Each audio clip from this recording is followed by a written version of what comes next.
In last class మనం conditional statements ఎలా use చేయొచ్చు విత్ ఎగ్జాంపుల్ మనం ఎగ్జాంపుల్ ప్రోగ్రామ్ మనం ఎగ్జిక్యూట్ చేసి నేర్చుకున్నాం. సో ఇప్పుడు లూప్ స్టేట్మెంట్స్ అంటే ఏంటి, ఎలా యూజ్ చేయొచ్చు నేర్చుకున్నాం.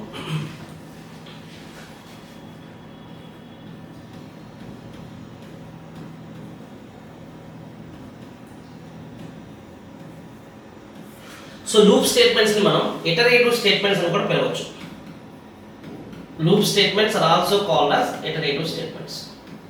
అసలు ఈ లూప్ స్టేట్మెంట్స్ కానీ ఇటరేటివ్ స్టేట్మెంట్స్ కానీ ఎందుకు అంటే, when the particular block of code, ఏదైనా ఒక పర్టికులర్ బ్లాక్ ఆఫ్ కోడ్ అనేది సెవరల్ టైమ్స్ ఎగ్జిక్యూట్ కావాలి అనుకుంటే, కంటిన్యూస్గా again and again several times execute కావాలి అనుకుంటే, then we can go for the loop statements. So మనకి పైథాన్లో 2 types ఆఫ్ లూప్ స్టేట్మెంట్స్ ఉన్నాయి. One is while loop, second one ఏంటి అంటే ఫోర్ లూప్. అయితే ఏదైనా లూప్ స్టేట్మెంట్ కావచ్చు, అది వైల్ లూప్ కావచ్చు, ఫోర్ లూప్ కావచ్చు, ఏ లూప్ స్టేట్మెంట్ అయినా సరే 3 థింగ్స్తో డిపెండ్ అయి ఉంటుంది. ఏంటంటే ఫస్ట్ ఇనిషియలైజేషన్, అంటే లూప్ అనేది ఏ పాయింట్ దగ్గర స్టార్ట్ అయ్యి ఓకే ఏ పాయింట్ దగ్గర ఎండ్ అవ్వాలి అండ్ ఎలా అప్డేట్ అవ్వాలి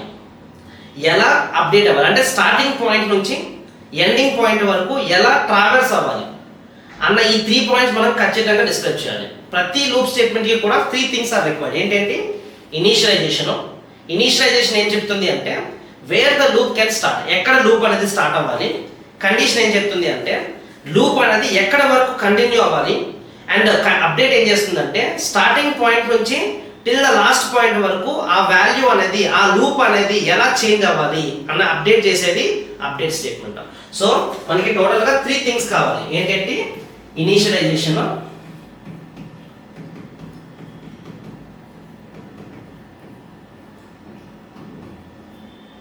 సెకండ్ వన్ కండిషన్,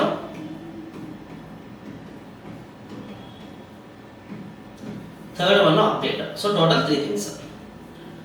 సో వీటిని బేస్ చేసి ఇప్పుడు మనం వైల్ లూప్, ఫర్ లూప్ నేర్చుకున్నాం with programs. So first while loop. So while loop syntax ఎలా ఉంటుంది అంటే ఫస్ట్ ఇనిషియలైజేషన్ మనం డిస్క్రైబ్ చేయాలి. ఇనిషియలైజేషన్ ఏం చెప్తుంది అంటే లూప్ అనేది ఎక్కడ స్టార్ట్ అవ్వాలి అన్న పాయింట్ ఇనిషియలైజేషన్లో డిఫైన్ చేయొచ్చు. While after the initialisation, while అనేది keyword, while specify the condition define చేయాలి. అంటే లూప్ అనేది ఎక్కడ వరకు కంటిన్యూ అవ్వాలి అని డిస్క్రైబ్ చేసేది కండిషన్. అంటే ఇనిషియలైజేషన్తో స్టార్ట్ అయ్యి until which value it need to continue to describe condition required. Then మనం లూప్ బాడీ స్టేట్మెంట్స్ డిఫైన్ చేయాలి. వైల్ లూప్ బాడీ స్టేట్మెంట్స్ని మనం డిఫైన్ చేసి along with the while loop body statements మనకి ఇక్కడ అప్డేట్ స్టేట్మెంట్ కూడా, అంటే ఈ లూప్ బాడీ లోపలనే అప్డేట్ స్టేట్మెంట్ కూడా డిఫైన్ చేయాలి. So this is the basic syntax what we can be follow when you want to work with the while loop. For example, మనకు ఒక చిన్న ఎగ్జాంపుల్ తీసుకుంటే ఎలా, ఫర్ ఎగ్జాంపుల్ 1 to 10 అనే numbers నేను వైల్ లూప్ యూజ్ చేసి print చేయాలనుకుంటున్నా.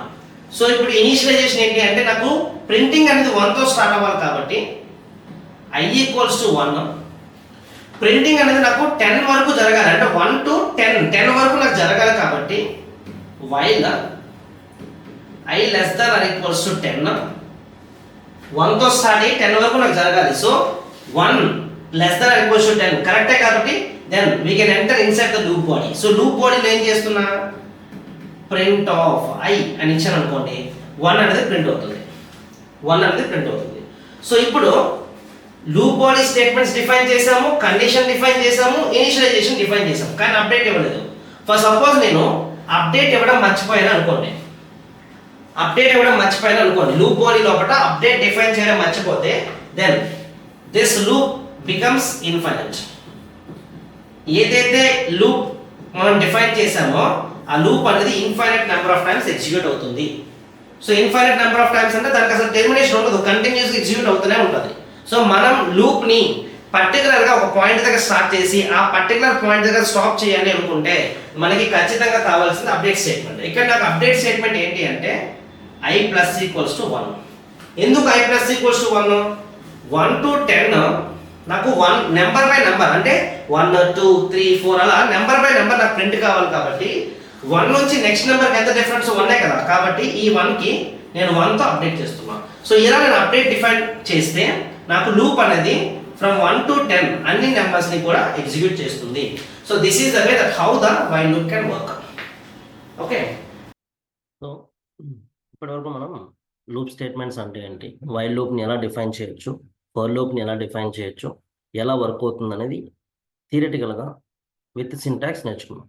ఇప్పుడు వైల్ లూప్ని, ఫర్ లూప్ని ప్రోగ్రామెటికల్గా ఎలా యూజ్ చేయొచ్చు, ఎలా డిఫైన్ చేయొచ్చు చూద్దాం. Okay, so while loop syntax ఏం చెప్తుంది అంటే, వైల్ లూప్ మనం ఎప్పుడైతే డిఫైన్ చేయాలనుకుంటున్నామో ఫస్ట్ ఇనీషియలైజేషన్ డిఫైన్ చేయాలి. ఫర్ ఎగ్జాంపుల్ మనకి 1 to 10 నెంబర్స్ని ప్రింట్ చేయాలనుకుంటున్నాం అనుకోండి. 1 to 10 నెంబర్స్ని ప్రింట్ చేయాలనుకుంటే సో ఫస్ట్ మనకు ప్రింటింగ్ అనేది 1 to 10 నెంబర్స్. సో ప్రింటింగ్ అనేది 1తో స్టార్ట్ అవ్వాలి. అంటే ఏంటి, ఇక్కడ మనకి స్టార్టింగ్ పాయింట్ 1 అండ్ ప్రింటింగ్ అనేది ఎండ్ ఖచ్చితంగా 10తో ఎండ్ అవ్వాలి. సో 1తో స్టార్ట్ అయ్యి 10తో ఎండ్ అవ్వాలి. కాబట్టి మనం ఖచ్చితంగా వైల్ లూప్కి ఇన్స్ట్రక్ట్ చేయాలి. ఎలా? The loop need to be get start. Loop అంటే ఇక్కడ ఏంటి, ప్రింటింగ్ అనేది నాకు 1తో స్టార్ట్ అవ్వాలి అని డిస్క్రైబ్ చేయడానికి ఇనీషియలైజేషన్ స్టేట్మెంట్ డిఫైన్ చేయాలి. ఎలా అంటే, let's take a variable in it, any name you can take. In it is the variable equals to 1. ఈ వేరియబుల్ స్టేట్మెంట్ నేను ఏం చెప్తున్నాను అంటే ఇనీషియలైజేషన్. ఇది నాకు ఇనీషియలైజేషన్ స్టేట్మెంట్. ఏమని చెప్తున్నాను, that my loop need to get start at 1. Next, it need to be continue till the 10. అంటే 1 to 10 ప్రతి నెంబర్ నాకు ప్రింట్ కావాలి. 1 2 3 4 లైక్. సో ఇలా ప్రింట్ కావాలి అంటే 1 to 10 ప్రతి నెంబర్ మనకు ప్రింట్ కావాలంటే ఖచ్చితంగా మనం 1 to 10 ట్రావెర్స్ అవ్వాలి. నెంబర్ బై నెంబర్ మనం ట్రావెర్స్ అవ్వాలి. సో ఎక్కడ వరకు మనం ట్రావెర్స్ అవ్వాలో డిఫైన్ చేయాలి. సో వైల్ అనే కీవర్డ్ యూజ్ చేసి init less than or equals to 10 అని ఇచ్చామనుకోండి. So this can act as a condition. Okay, అంటే ఏంటి, మనం ఏం చెప్తున్నాం, 1తో స్టార్ట్ అయ్యి టిల్ 10కి రీచ్ అయ్యేంత వరకు కూడా నాకు సర్టెన్ బ్లాక్ ఆఫ్ ఆపరేషన్ జరగాలి అని చెప్పడానికే కండిషన్ డిఫైన్ చేసాం. సో ఈ లూప్ అంటే లైక్ ఈ వైల్ లూప్ బాడీ లోపట అంటే ఆఫ్టర్ ద కండిషన్ మనం ఏదైతే స్టేట్మెంట్స్ విత్ ఇండెంటేషన్ డిఫైన్ చేస్తున్నామో దాన్ని లూప్ బాడీ అంటామని చెప్పాం కదా. సో ఈ లూప్ బాడీ లోపట ప్రింట్ ఆఫ్ ఇనిట్ అనే స్టేట్మెంట్ డిఫైన్ చేస్తున్నాం. సో ఇప్పుడు నేను ఇనీషియలైజేషన్ డిఫైన్ చేశాను, కండిషన్ డిఫైన్ చేశాను. కానీ నేను మీకు ఏమని చెప్పాను, వైల్ లూప్ వర్క్ చేయాలి అంటే మనకు కావాల్సిన 3 ఎలిమెంట్స్ ఏంటంటే ఇనీషియలైజేషను, కండిషను, అప్డేట్. కానీ ఇక్కడ నేను అప్డేట్ ఇవ్వకుండా ఈ ప్రోగ్రామ్ ఎగ్జిక్యూట్ చేశాను అనుకోండి, ఏమవుతుంది, ఈ లూప్ అనేది నాకు infinite number of times execute అవుతుంది. సో ఈ లూప్ని మనం infinite number of times execute చేయొద్దు. మనకి ఎగ్జిక్యూట్ కావాల్సింది ఎక్కడి నుంచి 1 to 10 వరకే, అప్ టు 10. వన్స్ 10 రీచ్ అయింది అనుకోండి లూప్ ఆఫ్ అయిపోవాలి. సో దానికోసం అని చెప్పి మనం ఖచ్చితంగా అప్డేట్ స్టేట్మెంట్ డిఫైన్ చేయాలి. సో అప్డేట్ స్టేట్మెంట్, కండిషన్ ఖచ్చితంగా ఇనీషియలైజేషన్ ఏదైతే వేరియబుల్తో డిఫైన్ చేశామో అదే వేరియబుల్తో డిఫైన్ చేయాలి. So in it plus equals to 1. So this is what called as the update statement. So ఇప్పుడు అప్డేట్ స్టేట్మెంట్ ఇవ్వడం వల్ల ఏమవుతుందంటే లూప్ అనేది ఇన్ఫైనైట్ లూప్ కాకుండా 1 to 10 as per our expectation 1 to 10 మాత్రమే ప్రింట్ అవుతుంది. So if I'm going to run the program, see 1 to 10 అంటే ఏంటి, ఏదైనా ఒక పర్టికులర్ బ్లాక్ ఆఫ్ కోడ్ని మనం several times again and again execute చేయాలి అనుకుంటే then we can go for the loops అని చెప్పాను కదా. సో ఇందులో వైల్ లూప్ అనేది ఒక ఎగ్జాంపుల్. సో వైల్ లూప్తో మనం ఎప్పుడైనా ఒక ప్రోగ్రామ్ని రాయాలి, ఎగ్జిక్యూట్ చేయాలి అంటే మనకు కావాల్సింది ఏంటి, initialisation, condition and update. So update always be right inside the loop body of the while loop. So this is the way that how the while loop can work. ఇంకొక లూప్ స్టేట్మెంట్ ఉంది మనకి, ఏంటది, for loop. So నార్మల్గా for loop కూడా అంటే మనం while loop కావచ్చు, for loop కావచ్చు, ఏదైనా loop statement must be required 3 things. ఏంటంటే ఇనీషియలైజేషన్, కండిషన్, అప్డేట్ కదా. సో ఫర్ లూప్ కూడా మనకు అవి కావాలి, కానీ ఫర్ లూప్ అనేది డిఫైన్ మీన్స్ ఫర్ లూప్ అనేది రేంజ్ ఆఫ్ అనే ఆపరేటర్తో డిఫైన్ అయింది. ఫర్ ఎగ్జాంపుల్ ఫర్ ఒక వేరియబుల్ ఐ ఇన్ అనే ఆపరేటర్ యూజ్ చేసి, ఇన్ అనేది ఏంటంటే it's a membership operator. For I in range of అనే ఆపరేటర్ యూజ్ చేసి ఫర్ లూప్ డిఫైన్ చేయొచ్చు. సో ఇక్కడ రేంజ్ ఆఫ్ ఆపరేటర్ ఏం చేస్తుందంటే మనకు కావాల్సిన ఇనిషియలైజేషన్, అప్డేట్, కండిషన్ని ఆటోమేట్ చేసుకుంటుంది. సో ఎలా అంటే for example for I in range of, suppose నేను 10 అనే నెంబర్ని స్టార్టింగ్ పాయింట్గా ఇచ్చి 0 అనే నెంబర్ని ఎండింగ్ పాయింట్గా ఇచ్చి స్టెప్ ఫ్యాక్టర్ నేను -1 అని డిఫైన్ చేశాను అనుకోండి. ఎందుకు -1? నార్మల్గా రేంజ్ ఆఫ్ అనే ఆపరేటర్ వాల్యూస్ని ఫార్వర్డ్ డైరెక్షన్లో మాత్రమే జనరేట్ చేయగలుగుతుంది. రివర్స్ డైరెక్షన్లో జనరేట్ చేయాలి అనుకుంటే then we can go for the step factor as negative. So అందుకు -1 అనే స్టెప్ ఫ్యాక్టర్ నేను డిఫైన్ చేస్తాను. ఇప్పుడు ఏమైతుంది, నేను ప్రింట్ ఆఫ్ ఐ అని ఇచ్చాను అనుకోండి. సో ఎలా వర్క్ అవుతుందంటే రేంజ్ ఆఫ్ 10, 0, -1 అంటే it's can generate one collection. ఈ రేంజ్ ఆఫ్ అనే ఆపరేటర్ ఇంటర్నల్గా ఒక కలెక్షన్ జనరేట్ చేస్తుంది. ఏంటది? 10, 9, 10 - 1 9, 9 - 1 8, 8 - 1 7 అప్ టు 1. 10 to 1 తో ఒక కలెక్షన్ ని జనరేట్ చేసి ఒక గ్రూప్ ఆఫ్ ఎలిమెంట్స్ గా డిఫైన్ చేసి ఈ ఐ అనే వేరియబుల్ ఇన్ అంటే మెంబర్షిప్ ఆపరేటర్ ఏం చేస్తుంది, 1 by 1 ఒక ఎలిమెంట్ ని తీసుకుంటుంది. ఫస్ట్ 10 ని పిక్ చేస్తుంది, ఆ 10 అనే ఎలిమెంట్ ని ప్రింట్ చేస్తుంది. నెక్స్ట్ 9 కి పిక్ చేస్తుంది, 9 ప్రింట్ అవుతుంది. నెక్స్ట్ 8, అలా 10 to 1 అనే నెంబర్స్ కూడా మనకి లైన్ బై లైన్ ప్రింట్ అవుతున్నాయి. సో ఆటోమేటిక్ గా ఇనిషియలైజేషన్ తీసుకుంది, ఎండింగ్ తీసుకుంది, అండ్ అప్డేట్ కూడా ఆటోమేటిక్ గా జరిగిపోతుంది. So I don't want to define all those 3 things. ఎందుకంటే రేంజ్ అనే ఆపరేటర్ ఆటోమేటిక్ గా ఇనిషియలైజేషన్, కండిషన్, అప్డేట్ ని తీసుకుంటుంది కాబట్టి I don't want to define. So like this మనం ఫర్ అనే లూప్ స్టేట్మెంట్ ని పైథాన్ లో డిఫైన్ చేయొచ్చు. ఓకే, ఇంతకుముందు మనం ఫర్ లూప్ అంటే ఏంటి, ఫర్ లూప్ ని ఎలా డిఫైన్ చేయొచ్చు విత్ సింటాక్స్ నేర్చుకున్నాం. అయితే ఆ ఫర్ లూప్ ని మనం ప్రాక్టికల్ గా ఎలా యూజ్ చేయొచ్చు ఇప్పుడు విత్ ప్రోగ్రామ్ నేర్చుకున్నాం. సో ఫోర్ అనేది ఒక కీవర్డ్, ఇంకా ఆల్రెడీ తెలుసు, as like the while. Four అనేది ఒక కీవర్డ్. పైథాన్లో 35 కీవర్డ్స్ ఉన్నాయి, వాటిల్లో ఒక కీవర్డ్ ఫర్. సో ఫర్ లూప్ని డిఫైన్ చేయడానికి ఫర్ అనే కీవర్డ్ని యూజ్ చేస్తున్నాం. అయితే వైల్ లూప్ డిఫైన్ చేసేటప్పుడు ఏమని చెప్పాను, to define the while loop మనకి ఖచ్చితంగా ఇనిషియలైజేషన్, కండిషన్, అప్డేట్ స్టేట్మెంట్స్ అనేవి కావాలి. కానీ ఫర్ లూప్లో ఇనిషియలైజేషన్, కండిషన్, అప్డేట్ అవసరం లేదు. ఎందుకంటే ఆ 3 స్టేట్మెంట్స్ అనేవి రేంజ్ అనే ఆపరేటర్తో రీప్లేస్ అయిపోయాయి. రేంజ్ అనే operator it can able to generate the numbers. నార్మల్గా ఫర్ అనేది రేంజ్ ఆఫ్ వాల్యూస్ పైన కానీ, రేంజ్ ఆఫ్ స్ట్రింగ్స్ పైన కానీ, లేదా డైరెక్ట్గా స్ట్రింగ్ పైన కానీ వర్క్ చేస్తుంది. ఎందుకంటే the for is not required to define with initialization, condition, update as like the while. So ఆటోమేటిక్గా ఇనిషియలైజేషన్, కండిషన్, అప్డేట్ ఒక సింపుల్ కలెక్షన్ డేటా పైన డిపెండ్ అయ్యి ఆ కలెక్షన్ నుంచి, ఆ రేంజ్ ఆఫ్ వాల్యూస్ నుంచి 1 by 1 ఎలిమెంట్ని పిక్ చేసి ఇటరేట్ చేసుకుంటుంది. సో అందుకే ఫర్ అనేది డిఫాల్ట్గా రేంజ్ అనే ఆపరేటర్తో ఎగ్జిస్ట్ అయ్యి వర్క్ చేస్తుంది. సో ఇక్కడ రేంజ్ అనే ఆపరేటర్ ఎలా వర్క్ అవుతుంది అంటే, నార్మల్గా ఫర్ ఎగ్జాంపుల్ నేను ఇక్కడ ప్రింట్ ఆఫ్ రేంజ్ ఆఫ్ 10 అని ఇచ్చాను అనుకోండి, నాకు ప్రింట్ వాల్యూ అనేది 0 to 9 ప్రింట్ అవుతుంది.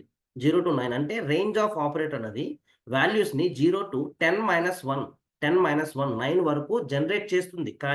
కానీ it cannot able to store in any variable, because ఇది ఒక ఇటరేటివ్ బేస్డ్ ఆపరేటర్.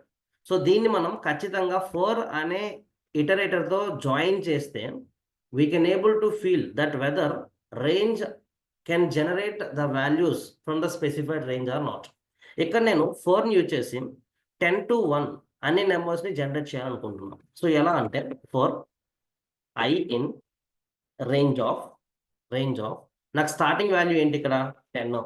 సో ఇక్కడ స్టార్టింగ్ వాల్యూ అంటే 10 to 1 నాకు జనరేట్ అవ్వాలి కదా, 10తో స్టార్ట్ అయ్యి 1తో ఎండ్ అవ్వాలి. సో నాకు స్టార్ట్ పాయింట్ అని ఇనిషియలైజేషన్ ఏంటి 10. సో ఇనిషియలైజేషన్ డిఫైన్ చేశాను, కామా అప్ టు 1 నాకు కావాలి కదా, సో 0 ఇవ్వాలి. ఎందుకు అంటే నార్మల్గా స్టాప్ వాల్యూ రేంజ్లో స్టార్ట్ వాల్యూ స్టాప్ వాల్యూ ఉంటుంది. స్టార్ట్ వాల్యూ అనేది యాజ్ ఇట్ ఈస్గా తీసుకుంటుంది, కానీ స్టాప్ వాల్యూలో బిఫోర్ వాల్యూ మాత్రమే, అంటే 10 అని ఇచ్చారనుకోండి, బిఫోర్ 10 బిఫోర్ ఏంటి 9 అప్ టు 9 మాత్రమే కన్సిడర్ చేస్తుంది. ఓకే, సో ఇక్కడ 0 ఇచ్చాను కదా, అంటే బిఫోర్ 0 ఏముంటుంది 10 to 0, బిఫోర్ 0 ఏమొస్తుంది 10 9 ఎలా అయితే 1 వస్తుంది. కాబట్టి 10 to 1 మనకి వాల్యూస్ని జనరేట్ చేయాలి అంటే ఇక్కడ మనం 0ని డిఫైన్ చేయాల్సి వస్తుంది. సో 0, కానీ రేంజ్ ఆపరేటర్ అనేది వాల్యూస్ని రివర్స్ ఆర్డర్లో జనరేట్ చేయలేదు. రేంజ్ అనేది ఫంక్షన్ కాదు, రేంజ్ అనేది ఒక special operator. So range operator అనేది వాల్యూస్ని రివర్స్ ఆర్డర్లో జనరేట్ చేయలేదు. మనం స్పెసిఫిక్గా రేంజ్ ఆపరేటర్కి ఇన్స్ట్రక్ట్ చేయాలి. ఎలా? I need to generate the values from so on so value starting value to so on so value stopping value, కానీ అది రివర్స్ ఆర్డర్ అని చెప్పేసి మనం చెప్పాలి. అంటే we can able to use a step factor. Step అనే ఒక వాల్యూని నెగిటివ్లో డిఫైన్ చేయడం వలన దెన్ రేంజ్ అనేది అర్థం చేసుకుంటుంది. Then it can able to generate the values from 10 to 0 reverse order generate చేయగలుగుతుంది. ఒకవేళ మీరు స్టెప్ ఫ్యాక్టర్ ఇవ్వలేదు అనుకోండి, it cannot generate. Okay, so ఇప్పుడు ఇది మనకి ఫర్ హెడ్.